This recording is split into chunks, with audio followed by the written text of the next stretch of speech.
नमस्कार दोस्तों, ITI second year electrician trade के लिए जो एमसीक्यू सीरीज चला रहे हैं उसमें आज का वीडियो नंबर 20 है। पीछे 19 वीडियो कंप्लीट हो चुका है और 19 वीडियो का प्लेलिस्ट भी बन गया है। आप जाइए चैनल पर, विजिट करिए चैनल को और प्लेलिस्ट में क्रमवार पढ़ लीजिए। क्रमवार पढ़ने से चीजें आसानी से समझ में आ जाती है, तो सीरियल वाइज जाकर पढ़ लीजिए, आसानी से समझ में आ जाएगी। आते हैं 20वें क्वेश्चन के 20वें जो वीडियो है इसका पहला क्वेश्चन की तरफ। ट्रूथ टेबल किसको प्रदर्शित करता है? क्या बोल रहा है कि logic gate refer the truth table. यह ट्रूथ टेबल किसको प्रदर्शित करता है? तो ए प्लस बी कुछ कुछ समझ में आ रहा है। आर गेट, आर गेट पहले होता क्या है? तो देखिए ये आर गेट का सिंबल है, इसमें दो इनपुट होता है ए और बी, यहाँ वाई। तो आर गेट वाई बराबर क्या होता है? ए प्लस बी, इसको आर गेट कहते हैं। अब इसी का निगेटिव करने के लिए वाई जो होता है ए प्लस बी, ए प्लस बी, इस पर अगर नाट दे देंगे ना तो ये किसका था? ये आर गेट का था। लेकिन नाट दे देंगे तो अब किसका हो जाएगा? तब नार गेट का। आर के ऊपर बार दे देंगे तो नार, तो नार, तो यही तो है, ए प्लस बी के ऊपर बार है, तो यह आर का निगेटिव, आर का निगेटिव यानी NOR gate. C option is right answer, NOR gate को प्रदर्शित कर रहा है। आते हैं आगे, नार गेट को प्रदर्शित कर रहा है। फिर आगे बोला है कि CRO cathode ray oscilloscope, CRO में टाइम बेस्ड कंट्रोल स्विच या नॉब का क्या? जो सीआरओ होता है ना उस पर बहुत सारा नॉब होता है। नॉब मतलब क्या? स्विच होता है गोलाकार आकृति का, उसको नॉब कहते हैं, जो घुमाया जाता है। तो टाइम बेस्ड कंट्रोल नाब का उपयोग क्या होता है? तो जो स्वीप होता है ना उसकी स्पीड को, जो लाइट होती है लाइट की इंटेंसिटी के स्पीड को कंट्रोल करता है। देखिए यहां दिया है ना, select intensity of the beam, beam की इंटेंसिटी को सेलेक्ट नहीं करता है जी, यह स्पीड को करता है, स्वीप स्पीड। देखिए दिया होगा स्वीप स्पीड। तो जो टाइम बेस्ड कंट्रोल होता है उसके नॉब से क्या कहते हैं? Sweep speed, select the sweep speed. तो स्पीड को, जो इंटेंसिटी होती है उसके स्पीड को कंट्रोल किया जाता है टाइम बेस्ड कंट्रोलर से। आगे, ट्रायक मोटर नियंत्रण सर्किट एक स्नबर सर्किट का उपयोग क्यों किया जाता है? देखिए ट्रायक में और मोटर कंट्रोल सर्किट के लिए स्नबर सर्किट का, स्नबर सर्किट क्या होता है? स्नबर सर्किट क्या होता है ना कि एक डायोड के साथ पैरेलल में कनेक्ट होता है, और क्या क्या कनेक्ट होता है? तो एक रेजिस्टेंस कनेक्ट होता है और एक कैपेसिटर कनेक्ट होता है। किससे कनेक्ट होता है? तो एक डायोड के साथ पैरेलल में कनेक्ट होता है। तो इस सर्किट को क्या कहते हैं? स्नबर सर्किट कहते हैं। इसका काम क्या होता है? तो टू अवॉइड फॉल्स ट्रिगरिंग, मतलब गलत ट्रिगरिंग से बचाने के लिए स्नबर सर्किट का प्रयोग किया जाता है। तो वही पूछा था, स्नबर सर्किट मोटर कंट्रोल में क्या करता है? तो फॉल्स ट्रिगरिंग को बचाता है, गलत सिग्नल आएगी तो उससे प्रोवाइड करेगा, ये बचाएगा। तो स्नबर सर्किट वो गलत ट्रिगरिंग से बचाता था। अब आ गया half wave rectifier output DC voltage क्या है यदि एसी वोल्टेज 24 वोल्ट है? तो देखिए वोल्टेज पूछा है ना हाफ वेव रेक्टिफायर में।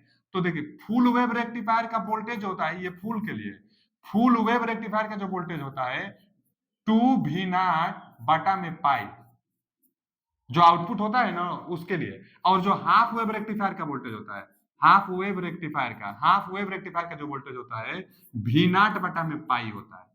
अब V0 को मैक्सिमम मान कहते हैं। तो मान भर दीजिए, दिया है ना यहाँ पे 24 वोल्ट दिया है, तो ये जो वोल्ट वोल्ट दिया होता है ना ये आरएमएस मान, कुछ नहीं कहा है तो आरएमएस मान होता ही है। जो हम लोग मीटर रीडिंग करते हैं ना, मीटर से जो रीडिंग लेते हैं वो आरएमएस मान में होता है, तो ये आरएमएस मान है।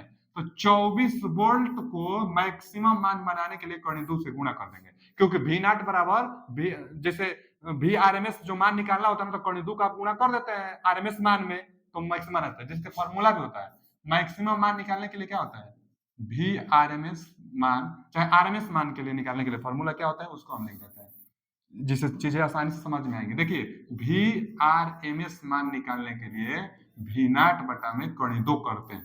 इसी फॉर्मूला से हमको V0 चाहिए तो आरएमएस मान में कर्ण 2 से गुणा कर देंगे। आरएमएस मान दिया है, कर्ण 2 से गुणा। अब पाई का मान कितना होता है? 3.14, मान भर दीजिए 10.6 के आसपास आ जाएगा।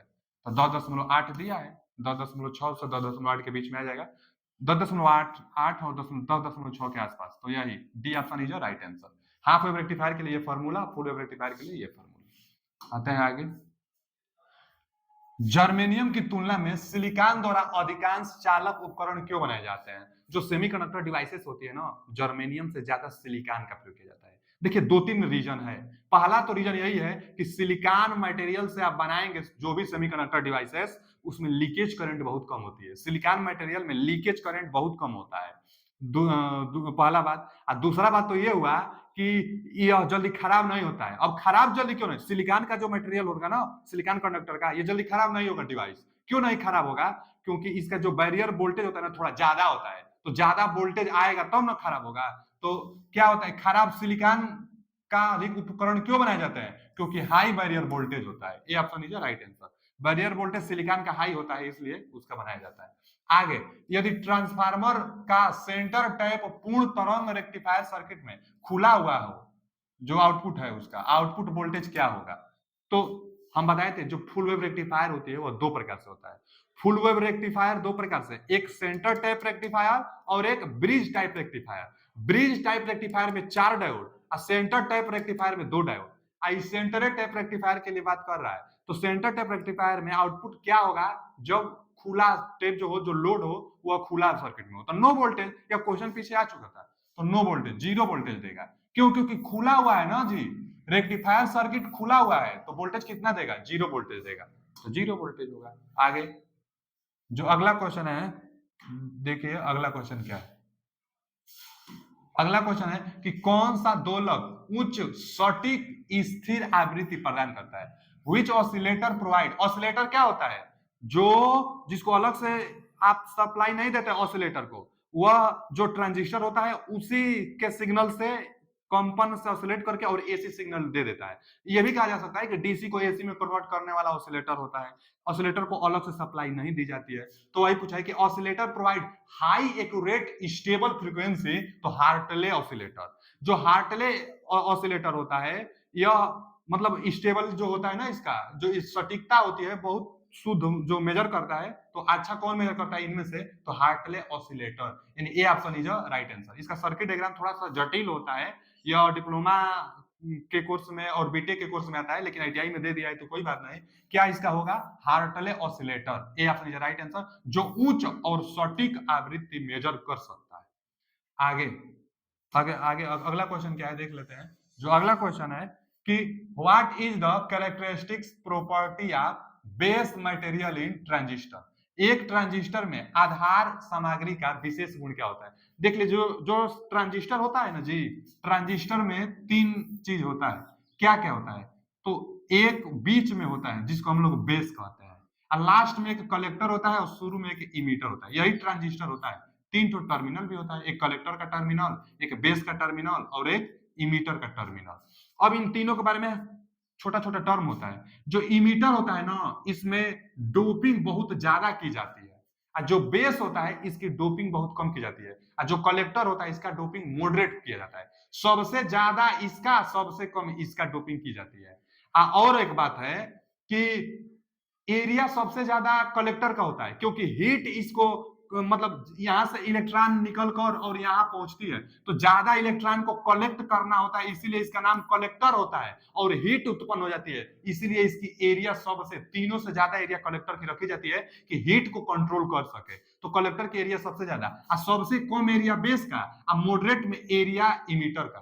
तो यही पूछा है बेस के लिए, एक ट्रांजिस्टर में आधार के लिए characteristic property base material. Transistor में बेस मटेरियल की प्रॉपर्टी क्या होगी, तो डोपिंग सबसे कम होगी और एरिया भी सबसे कम होगा।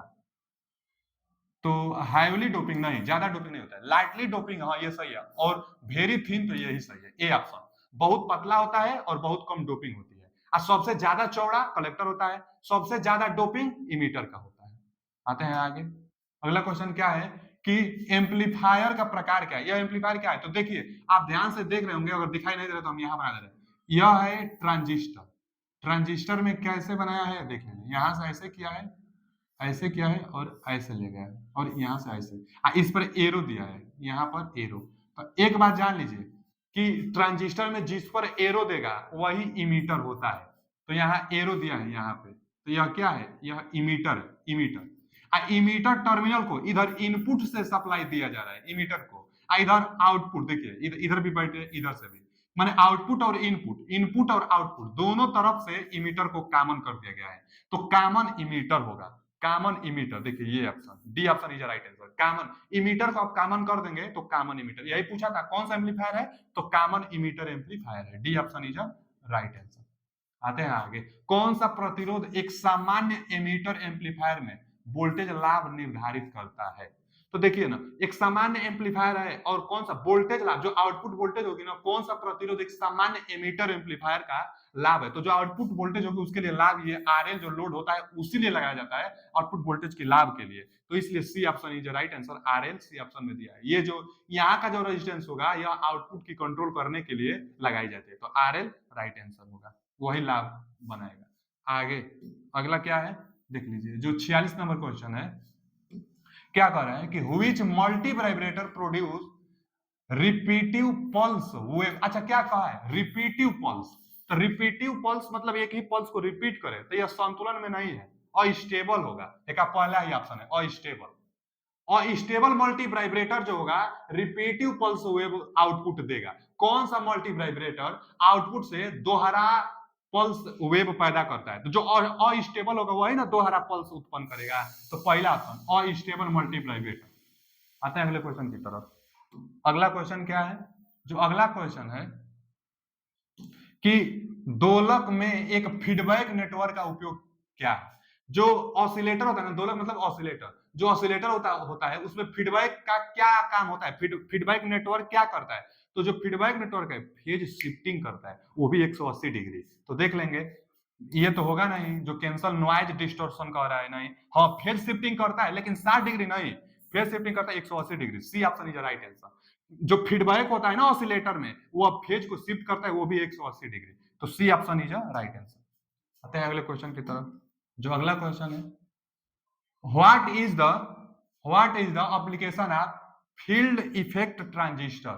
देखिए जो फील्ड इफेक्ट, पहले तो एक बीजेटी होता है, बीजेटी इसका फुल फॉर्म क्या होता है बीजेटी का, तो बाइपोलर जंक्शन ट्रांजिस्टर। एक होता है एफएटी, बीजेटी का संशोधित रूप एफईटी है। तो बीजेटी इसका फील्ड इफेक्ट ट्रांजिस्टर।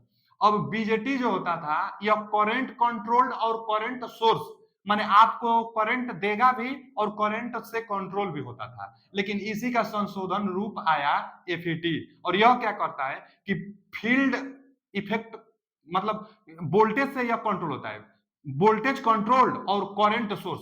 हम लोगों को तो करंट चाहिए भाई, तो करंट सोर्स तो है लेकिन वोल्टेज से कंट्रोल होता था एफईटी। तो वही पूछा है कि फील्ड इफेक्ट ट्रांजिस्टर एफईटी किससे कंट्रोल होता है, तो voltage controlled device. A option is right answer, A option is right answer. आते हैं अगले क्वेश्चन की तरफ। जो अगला क्वेश्चन है, अगला क्वेश्चन क्या कह रहा है कि what is the main function of uni junction transistor माने यूजेटी। तो यूजेटी का ना रिलैक्सेशन ऑसिलेटर होता है, मेन कार्य रिलैक्सेशन ऑसिलेटर होता है। क्या होता है रिलैक्सेशन ऑसिलेटर, जो रिलैक्सेशन ऑसिलेटर होता है यह नॉन साइनसोइडल वेव जनरेट करता है। नॉन साइनसोइडल मतलब जैसे ट्रेंगुलर वेव हो जाएगा, रेक्टेंगुलर वेव हो जाएगा, साइनसोइडल नहीं, नॉन साइनसोइडल वेव जो होती है उसी को रिलैक्सेशन ऑसिलेटर कहते हैं। तो यूजेटी रिलैक्सेशन ऑसिलेटर, जहां जरूरत होगी नॉन साइनसोइडल वेव की तो वहां यूजेटी का प्रयोग किया जाता है। तो रिलैक्सेशन ऑसिलेटर यूजेटी के लिए। आते हैं अगले क्वेश्चन की तरफ। एन चैनल जे फेट का गेट टर्मिनल कैसे अभिनव है। तो देखिए ना, एन चैनल और जे फेट होता है, जे फेट गेट टर्मिनल का। तो रिवर्स बायस में गेट को जब हम लोग सप्लाई देते हैं ना तभी जे फेट काम करता है। एन चैनल जे फेट तभी काम करेगा जब गेट को जो सोर्स दीजिए, जो सप्लाई दीजिए वो रिवर्स बायस में। तो गेट फॉरवर्ड नहीं, गेट रिवर्स बायस लेकिन सोर्स के साथ। तो ये भी नहीं, यहां दिया है gate are reverse bias with source, source के साथ गेट को रिवर्स में कनेक्ट करिए तभी एन चैनल जे फेट काम करेगा आपका। अगला क्वेश्चन कि V2 से V1 परिवर्तन करते समय कुल टर्न ऑन टाइम क्या है। कुल टर्न ऑन टाइम देखिए, यहां से ये स्विचिंग का टाइमिंग है, जो ग्राफ है स्विचिंग का, तो यहां से और यहां तक तो स्विचिंग स्टार्ट है, एकदम अच्छा से प्रॉपर काम कर रहा है। लेकिन यहां से लगाई और यहां तक क्या कर रहा है, स्टार्ट हो रहा है। तो वही टर्न ऑन पूछा है, स्टार्टिंग टाइमिंग पूछा है। तो यहां से यहां जब स्टार्ट हो रहा है तो इसका टाइमिंग देखिए, यहां से ये दिया है, क्या दिया है टीडी, और यहां से यहां तक क्या दिया है टीआर दिया है, इसलिए TD plus TR starting timing है। तो C option is right answer, TD plus TR starting timing है। और उसके बाद तो स्टार्ट हो गया।